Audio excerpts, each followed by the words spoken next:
Jadi kayak Ali Asakron itu tuh nulis asal nulis aja tuh, nggak ada pengawasan negara dari negara Yaman tersebut. Saksi-saksi yang jadi orang kalau udah ke doktrin tuh membuat cara pandangnya tuh sempit. Soalnya tuh ilmu yang benar tuh ya ilmu yang diterima dari gurunya lagi, dari gurunya doang. Sedangkan guru yang benar tuh nggak bisa kayak begitu. Guru yang benar itu mengajarkan otak kita tuh selalu berpikir bahwa semua kebenaran itu adalah sunatullah.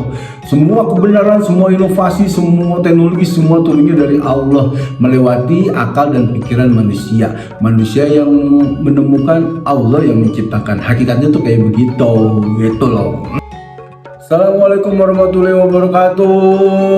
Balik lagi sama gue Bang Zaini di acara gue nih, gue namain Basko, bahas komentar. Jadi ada beberapa komentar tuh di video gue tuh yang bagus-bagus, jadi keren nih. Jadi kayaknya sih komentar ini bisa gue angkat.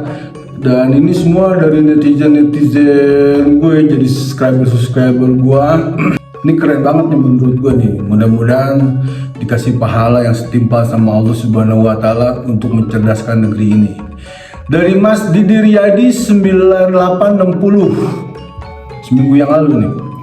Mohon izin berkenan dan bisa ditelah dan diangkat dalam podcast Gus tentang perbedaan genealogi kuno tradisional yang berbasis catatan, manuskrip atau kitab atau buku ya, versus genealogi modern berbasis genetik atau DNA. Wah, keren kan? Jadi kalau kuno itu berdasarkan catatan, kalau berdasarkan DNA itu tuh ya berdasarkan ilmu-ilmu kedokteran yang terkeren sekarang. Satu, genealogi kuno atau tradisional. Contoh, catatan manuskrip nasab Wali Songo, catatan nasab-nasab Balawi, catatan nasab keturunan Kesultanan Banten, dan lain-lain. Bentuk catatan zaman sekarang ya ini catatan lahir dari bidan, atau zaman sekarang ya ini catatan dokter kelahiran, kabituo, kaur, kesra, akte, KTP, KK, password, dan turunannya, ijazah, SIM, akte notaris, biografi, kurikulum vitae, dan lain-lain. Kasus terkait pemalsuan identitas KTP banyak nih, kartu anggota, penipuan lain-lain terkait identitas yang berdampak kerugian material dan imaterial.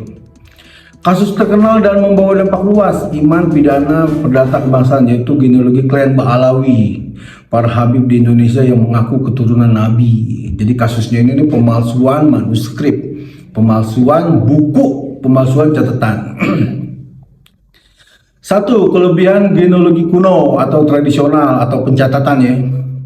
Dapat mudah dan murah dilakukan. Semua orang bisa melakukan pencatatan tanpa harus memiliki kompetensi. Bisa memasukkan orang lain dalam catatan. Misal, anak adopsi bisa ditulis menjadi anak keturunan asli dengan memanfaatkan kedekatan dengan petugas pencatatan akta lahir. Bisa aja, banyak kejadian kayak gini. Seperti bidan, kaur kesra, dan lain-lain. Dengan memanfaatkan pengawasan yang lemah, pencatatan belum digital, masih manual, adanya KKN dalam pencatatan nasab dalam kurung, dan lain-lain. Dua, kelemahan genealogi kuno atau tradisional, tertutup, tidak transparan, susah divalidasi, mudah dimanipulasi, mudah dipalsukan, mudah memasukkan yang bukan bagian dari keluarganya. Mudah rusak, tidak memiliki pengaman yang kuat, dan tidak memiliki dampak hukum baik pidana atau perdata atau dalam kurung hukum negara. Tidak memiliki pengawasan yang kuat dalam pembuatannya karena semua orang bisa saja menulis tanpa harus meminta lembaga independen. Jadi kayak Ali Asakron itu tuh nulis asal nulis aja tuh, nggak ada pengawasan negara dari negara Yaman tersebut. Saksi-saksi yang minim untuk dilakukan klarifikasi. Rata-rata jika catatan sudah berlalu puluhan atau ratusan tahun bahkan ribuan tahun, sudah susah untuk memvalidasinya. Untung kita ada Kiai Imat ya, jadi bisa memvalidasi dan memverifikasi langsung. Dua, genealogi modern.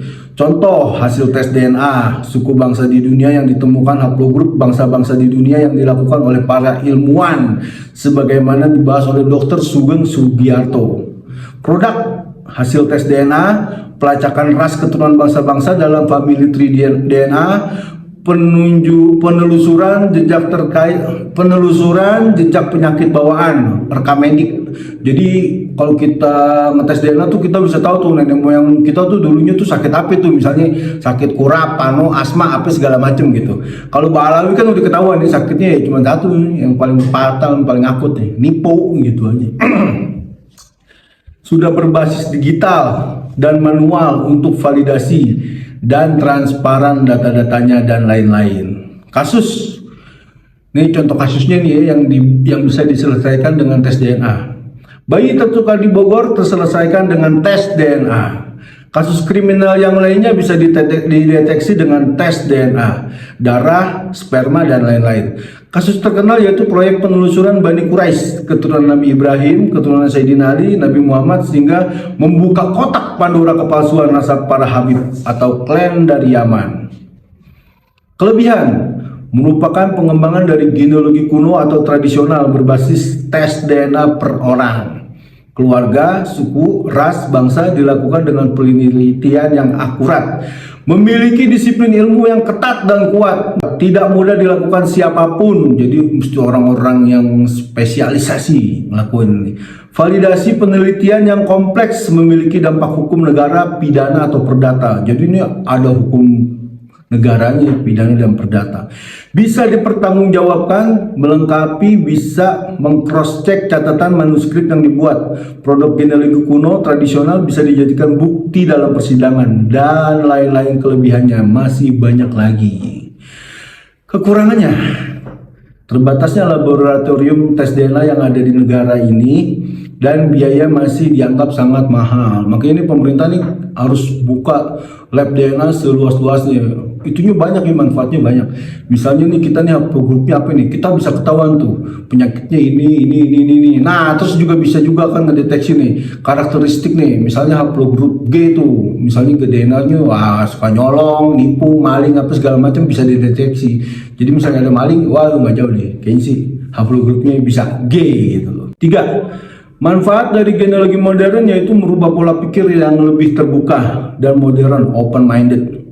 Membuat teori baru yang terbarukan, mengembangkan ilmu pengetahuan, membuka perdebatan ilmu baru karena masih banyak orang yang belum paham dan menerima tentang ilmu genealogi modern karena pola pikir yang tertutup, close-minded. Jadi orang-orang yang close-minded ini nih yang nggak bisa dinasehatin gitu loh. Dia nggak mau ada pembaruan, sekalian aja nggak usah naik pesawat, nggak usah naik mobil, nggak usah main handphone sekalian gitu loh. Yang dikembangkan baik pribadi, lingkungan, dalam kurung tempat pendidikan, doktrin, pengaruh lainnya yang membuat sempit cara pandang. Jadi orang kalau udah ke doktrin tuh membuat cara pandangnya itu sempit. Soalnya tuh ilmu yang benar tuh ya ilmu yang diterima dari gurunya lagi, dari gurunya doang. Sedangkan guru yang benar tuh nggak bisa kayak begitu. Guru yang benar itu mengajarkan otak kita tuh selalu berpikir bahwa semua kebenaran itu adalah sunatullah. Semua kebenaran, semua inovasi, semua teknologi, semua turunnya dari Allah, melewati akal dan pikiran manusia. Manusia yang menemukan, Allah yang menciptakan. Hakikatnya tuh kayak begitu, gitu loh. Akan banyak dipertentangkan karena menguji mengoreksi teori dari genealogi kuno tradisional, dapat memprediksi secara akurat gratis keturunan berbasis ilmu biologi dalam kurung genetika atau DNA, membongkar penipuan genealogi, membantu penegak hukum dalam pengadilan, membantu masyarakat mencari keadilan, kebenaran terkait masalah garis keturunan dan lain-lain, banyak manfaatnya. Contohnya misalnya nih ada orang nih ngaku-ngaku keturunan orang kaya nih. Oh, dia tuh jadi anak angkatnya orang kaya misalnya. Pas orang kaya itu meninggal, pembagian harta waris kan harusnya itu jatuhnya ke anak kandung. Dan dia tuh ngaku-ngaku bahwa dia itu anak kandung biar dapat jatah warisannya. Ini bisa diselesaikan dengan tes DNA ini gitu loh. Begitu juga sebaliknya, misalnya bapaknya ini nih pernah berzina sama orang, terus bapaknya mati, orangnya itu tuh bininya datang tuh ke bapaknya, wah ini nih anak kandung lu, pas ketahuan tes DNA-nya sama, ya mau nggak mau dia mesti tanggung jawab gitu. Contoh kejadian kayak kasusnya Mario Teguh ya dulu ya, dia nggak mau mengakui Aryo Kiswinar tuh sebagai anaknya, malah bilang bahwa istri yang pertamanya itu pernah bagaimana. Akhirnya pas diselesaikan dengan tes DNA, akhirnya Mario Teguh kan ketahuan bahwa Mario Teguh tuh bapak kandungnya dari Aryo Kiswinar. Contoh. Saran rekomendasi. Perlu dilakukan penelitian mendalam khususnya masalah genealogi, contoh kasus para Habib yang ngaku-ngaku sebagai cucu Nabi Muhammad. Seminar-seminar yang dilakukan oleh para ahli biologi atau pakar tes DNA dan genetika. Perlunya Ba'sul Masail, organisasi keagamaan dengan menghadirkan unsur-unsur ulama dan ilmuwan yang terkait di luar dari pondok pesantren seperti ahli DNA, biologi, ahli psikologi sosial, ahli kriminologi, dan yang lain-lainnya yang relevan. Ahli kriminologi maksudnya apa ya? Ya mungkin dia ahli kriminologi mesti tahu nih bahwa kalau misalnya ini terungkap semua segala macam unsur-unsur kriminal yang dilakukan sama Bani ini bisa terhenti pada saat itu juga gitu loh. Gila, keren memang. Mas Didi Riyadi ini keren nih, mantap. Membuat forum-forum penelitian lainnya terkait masalah sosial genealogi yang berdampak pada pelaku menyimpang, keimanan kebangsaan yang dilakukan perorangan dan kelompok. Contoh perilaku menyimpang genealogi yang dilakukan klan Ba'alawi dari Yaman, yang dengan gelar Habib yang mengaku-ngaku cucu keturunan Nabi Muhammad SAW melakukan kerusakan-kerusakan gitu. Semoga bermanfaat untuk masyarakat dan pengembangan ilmu pengetahuan. Amin ya rabbal alamin. Makasih Mas Didi Riyadi, masukannya keren, tulisannya kalau nggak gue publis ya gue yang blow on ini mah. Dan buat bangsa Indonesia ya gitu ya, guru yang bener itu mengajak kita tuh untuk akal kita tuh diasah biar kita tuh tahu bahwa semua kebenaran adalah sunatullah.